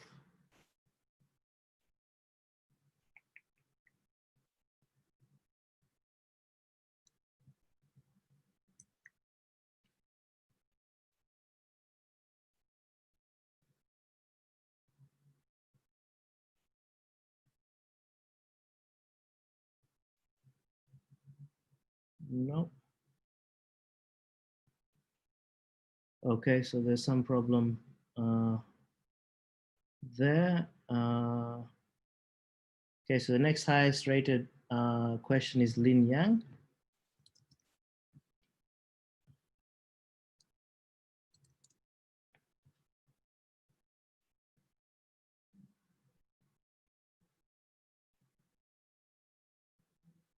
Yeah. Hi. Yeah, hi. Could you turn on your video? I look kind of messy because I've been in the house for 2 months. All right, so just yeah, tell us who your question is addressed to. Yeah, so the first question is addressed to Alexander. So my question is that what does the lower effective lower bound mean in the context of Russia? And if you can give a few more illustrations on that. And the second question I have is to I guess all the speakers is that how do the policymakers weigh the pros and cons of using monetary stimulation and balancing between a hyperinflation and kind of popping up the aggregate demand? And is there kind of a monitoring parameters that that can be used to monitor the process and make that call? Alexander, do you want to answer first? Yeah. Well, I mentioned the issue of effective lower bound on monetary policy in emerging market countries as one of the key constraints on monetary policy there with respect to financial stability aspects. If we speak about in Russia, there are a few key parameters that's worth keeping in mind. We are not the sole parameters to look at. One is inflation target. Russia is an inflation targeted country. Targeting country has inflation 4%. Which is higher than in advanced economies, and therefore, from a point of view of economic agents and investors, with 4% inflation, you can have, of course, policy rates and interest rates below that level. But up to a point, then you start questioning whether the return you have on your investment in local currency are worth doing compared to alternative investment, alternative decisions. This has implications for FX markets. This has implications for valuation of financial assets and eventually to financial stability. Another factor to keep in mind is, of course, the macroeconomic strength, which then is reflected in credit ratings and sovereign credit spreads. In other words, there is a premium that economic agents charge for holding Russian assets, assets in rubles rather than alternative currencies. If this premium is not secured, you may see investors changing their mind for alternative investment opportunities. And this is all aspects we have to keep in mind. There is no sort of single estimate of effective flow bound in Russia. There's no single number. And we have yet to, I would say, find out through testing where we are approaching that level, not approaching that level, and where this level is. Also taking account the stance, monetary policy stance in other economies, in particular in the Eurozone and in the United States, which set a benchmark for interest rates globally. Thank you very much. Dimitri, do you want to, Martin, do you want to jump in monetary policy again?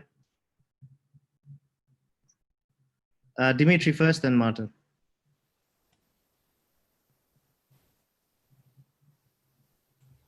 Well, the issue of hyperinflation, it is not in the radar of policymakers and academic economists. In fact, what we saw after this massive quantitative easing exercise and unconventional monetary policy after the global financial crisis was asset price inflation. So where people were parking their money in the asset markets, the capital markets, and we had asset price inflation. Therefore, the problem, more or less, or the worry was the liquidity trap, if you want to see it in a Keynesian way, rather than the hyperinflation, and consequently, the excuse that might have generated the burst of, again, a building up of a new bubble.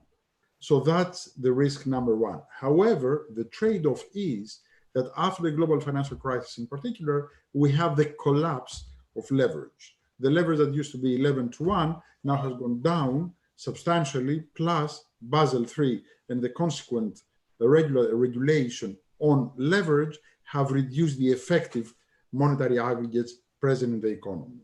Hence, in sum, one should not worry about hyperinflation, or at the very worst might worry about moderate inflation rather than what happens in the asset markets and the asset price inflation and the potential threat of bursting a new bubble that might have repercussions and deflationary effects in the rest of the economy. Martin? Much appreciated. Yeah, I would completely endorse what Dimitri just said. I would have said it probably not as well. I would just add, however, that in the case of the United States, not only is no one thinking about the possibility, there are certainly no models that are trying to look at the trade-offs between monetary intervention and massive monetary intervention and hyperinflation or higher inflation. I think that the idea in the minds of policymakers, not only at the U.S. Treasury and the Fed, but the IMF and other institutions, is that let's look at this sequentially. Let's deal with the immediate problem of the collapse in the supply chain, and particularly of aggregate demand.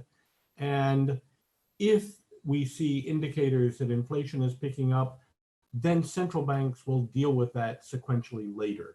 The only thing that I would suggest is keep your eye on what happens with the dollar exchange rate vis-a-vis other currencies. Thanks. Thank you. Thank you, Lynn. I'm going to put you back. Next question is from Katya Kazakova.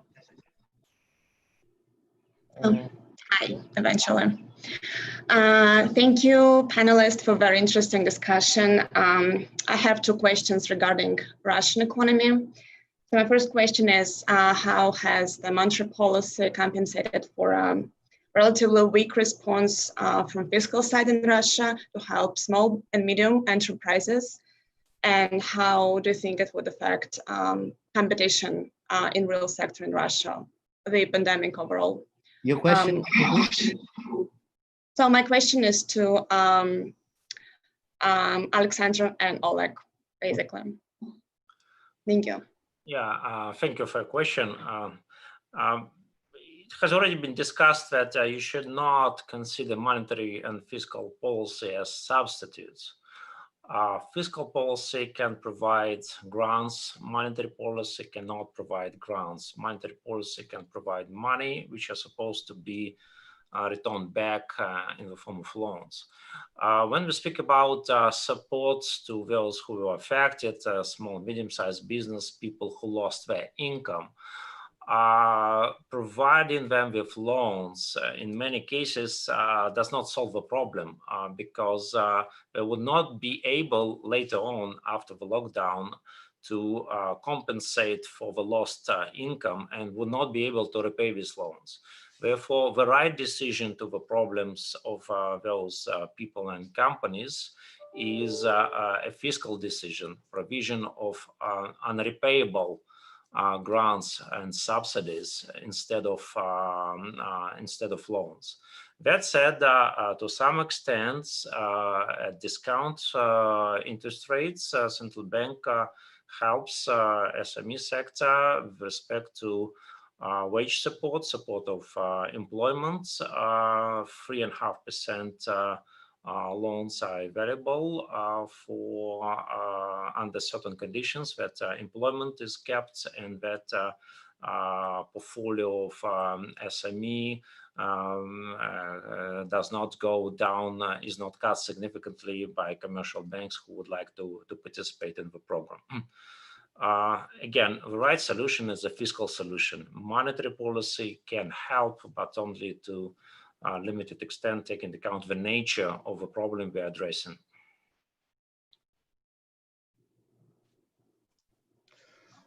Yeah, let me add to this. Well, first, I completely agree that especially at the stage of lockdown, the fiscal policy is much more important because at that time, what's important basically is to keep employment, to keep people at their work, to keep companies from being bankrupt. And there is very little that you can do by lending money. Companies really need to have somebody subsidize their payments, defer payments, and so on. So fiscal policy was more important at that stage. However, once the lockdown restrictions are lifted, monetary policy obviously becomes more important, because now is the time to stimulate aggregate demand. And so far, actually, I think we have not seen much of a monetary stimulus in Russia. The interest rate reduction that we saw in April basically corresponded to the expectation of what the interest rate should have been even without this crisis. In the beginning of the year, we saw low inflation, therefore expected interest rate reduction anyway. So I think at this point, it will be much more important to accommodate this fiscal response with corresponding monetary measures. What about competition? How do you think it would affect competition in real sector, this pandemic situation? Well, obviously, in the short run, there will be a negative effect on competition, because as many firms, if many firms go bankrupt, then there will be some consolidation in certain sectors of the economy, and therefore we will see less competition for the next few years. But it's very difficult for me to assess the scale and the length of this effect. So I probably will abstain from that. Okay. Thank you, Katya. Thank you. The next question is going to be from Maxim Zuev. If you can turn on your video.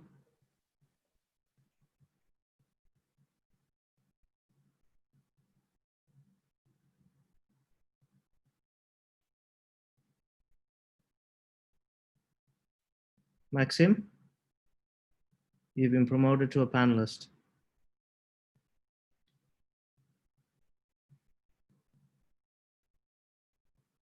No, you must not be aware. Okay, Artyom Arkhipov has a question.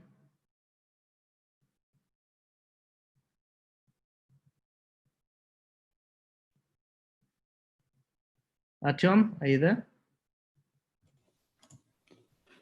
Yes, thank you. Thank you, everyone, for providing us with your opinion of what's happening here and there. On my side, the question would be just as it was written. I mean, how to measure what is enough support, provided the big difference in what is provided by different countries, both in fiscal side and monetary side as well. Thank you. Dimitri, do you want to start with that?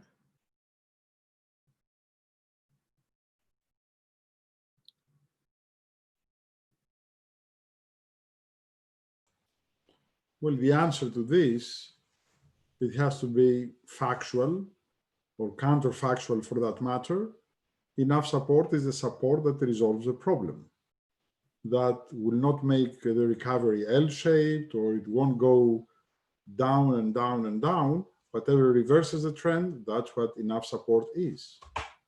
So this is one of these things that necessitates economic policy to be judged on its outcome and on its results.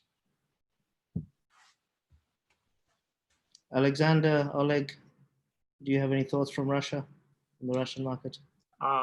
Well, I think it's not possible to give a quantitative answer to this question for any country, and in Russia in particular, but I can echo to what Alex said with respect to what seems to be a smaller impact on the lockdown and other shocks on the Russian economy compared to other economies, as we can see it from a number of indicators. And as such, if it's indeed the case, that stipulates that other things being equal, the amount of support in Russia could be less than in developed economies, advanced economies. And in that respect, the amount of support could fit the limits and the restrictions on the total package that Russia as an emerging market country can afford. I can add to the data, economic data and economic activity data that Oleg mentioned, one important structural thing, and the thing is that in Russia, a share of services in GDP is significantly less than advanced economies. And as you know, the service sector was hit the hardest amidst these lockdowns. And Dimitrios showed what impact this had on countries that depend on tourism. In Russia, this is not the case. Therefore, the loss in output and loss in income in the service sector, it will be significant. But if we speak about the impact on the overall economy in relative terms compared to GDP in Russia, it should be smaller than in Europe or in the United States. Oleg, do you have anything to add? Yeah, well, I guess my primary answer was that it is too soon to give an answer to this question. I think that we're in the middle of a massive experiment. Different countries are responding very differently. And with time, I think it will be extremely interesting and important for economists to figure out, in fact, what was the necessary response and what was probably not necessary. But again, we can only figure that out with time. We cannot answer this question now. Rainer, in your presentation, you mentioned that there was many policies which were introduced after the GFC, which are now proving to be useful.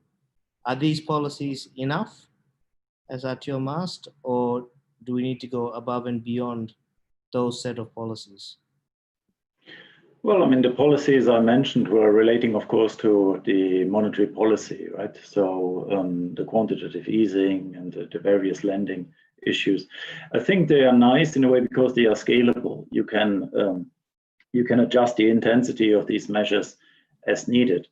But I think, again, I mean, I wouldn't overemphasize the role that monetary policy can do. It can solve liquidity problems in a certain period of the crisis. But as was mentioned before, it cannot solve solvency problems. And maybe just one point to add to what the other panelists have said. You can do too little, but ironically, you can also do a bit too much. And Dimitrios mentioned or showed a few charts, a few figures on the support that is given by Germany, for example. And being in Germany and following the domestic debate rather closely, you can see that there is also some support measures now for industries or certain companies, where you really wonder, I mean, what does that have to do with COVID-19? These are issues that were already there before. And because now is a time where, say, the fiscal discipline is not so strict, and there is room to spend money, this is being spent. So the point I want to make here is, I think it's too early to say now what is the amount or what is the right amount, the right measure of support, but you can err on both sides. You can do too little. I think you can also do too much. Okay. Thank you, Artyom. Thank you very much. Our final question for the day is going to be from Alexei Ostapchuk. So if you can introduce yourself and tell us who your question is directed to.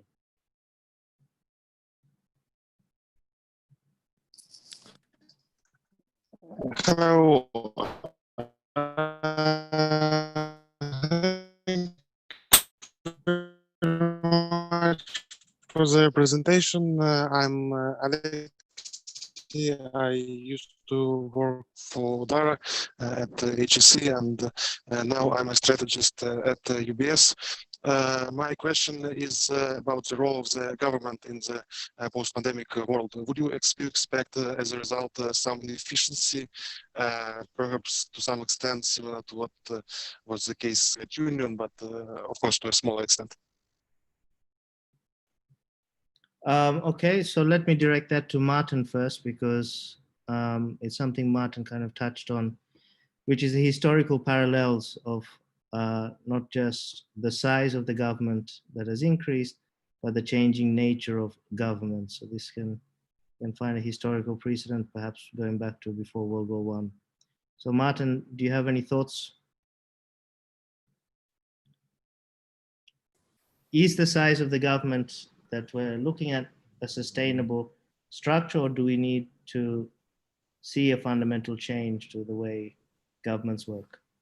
I think all of you are aware of the fact that there's a great debate out there in the world about this whole issue.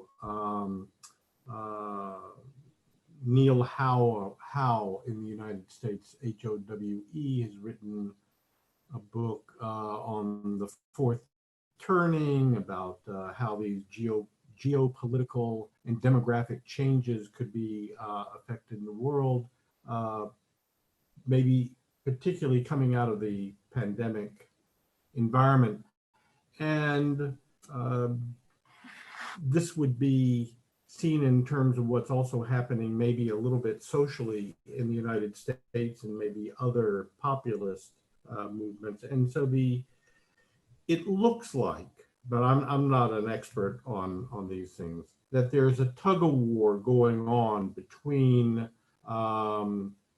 those who see that there are centripetal forces that will be and centrifugal forces pushing it in the really know how this is going to come out, but it looks like the world, at least in the near term, would be moving towards a more fragmented, deglobalized, uncooperative framework, a little bit more of a competitive environment rather than globalized solutions to the kinds of issues. But that may result in the fact that individual government responsibilities in their own national area actually become larger. Oleg, I'm going to put this to you regarding the Russian case. You mentioned that, and I mean, it's known that Russia's debt to GDP is actually very low, both historically and relative to peers. But this wasn't always the case if you go back into the 90s. Given the crisis, the amount of debt that will need to be issued, can we see Russia going back to that sort of level of debt to GDP, and whatever that means for the way the economy would be organized? Well, I think the question was not so much about the debt to GDP ratio as government expenditure to GDP ratio. Will there be more government overall? Well, but I'll touch on the issue of debt as well. So, in terms of the role of the state in the post-pandemic world, well, first, I'm not a big believer that this pandemic will change the world in a very substantial way. Yes, I do think that there will be a period of less integration. I think there will be some major problems for emerging markets coming from this. And I also do think that there will be some increase in the role of the state, especially when it comes to the healthcare and social security issues. I think that we've observed that most countries were very unprepared for this type of pandemic. And many countries were not, including Russia, were not prepared to handle the humanitarian issue, basically, how to help people who got in trouble. We simply don't have a good enough system of unemployment insurance and so on. So I think that this pandemic will give some additional impulse to development of the social security and social insurance issues in many countries. So in that sense, yes, I think that there will be some increase in the role of the state. Turning to your question, Udara, about the debt to GDP ratio in Russia, I think that for our government, it has been very important to keep a conservative fiscal stance, basically not to allow the debt to grow too much. And I think that it looks like, at least, that our government is not going to change that. We obviously have room to increase debt to GDP ratio, and probably in this situation, it's a good idea to borrow some money and spend it to help the economy recover. But it will not be again a fundamental change. It will be a one-off jump in the level of debt. Thank you very much. We're well over time right now, so I think given the time and effort the panelists and the audience have put in, I think it's time to call it a day. So I'd like to first thank all of our panelists for not just presenting today, but also for spending the time to prepare, to do analysis, to collect thoughts. And that's really a huge investment of time and resources. So thank you very much. I'd like to thank the participants and the questions that we received, and hopefully the issues that we brought up will stimulate further discussion. And finally, I'd like to thank the High School of Economics and ICEF and all the people involved that helped to make this all happen. So thank you everyone. There'll be a video of this available on YouTube. It's being live streamed right now, and once the live stream ends, we'll keep a video of it there. And please be in touch. I think you can find the contact details of all of us. It's more or less freely available. If not, you can contact me, which is upeiris@hse.ru, or you can find my website, which is just udarapeiris.org, and I can share contacts and any other information. So thanks once again, and hope to see you again soon. And I hope these sorts of events can reoccur on a more regular basis. Thank you, everybody. Have a good evening. Thank you. Thank you for organizing it. Bye-bye. Bye-bye. Bye-bye.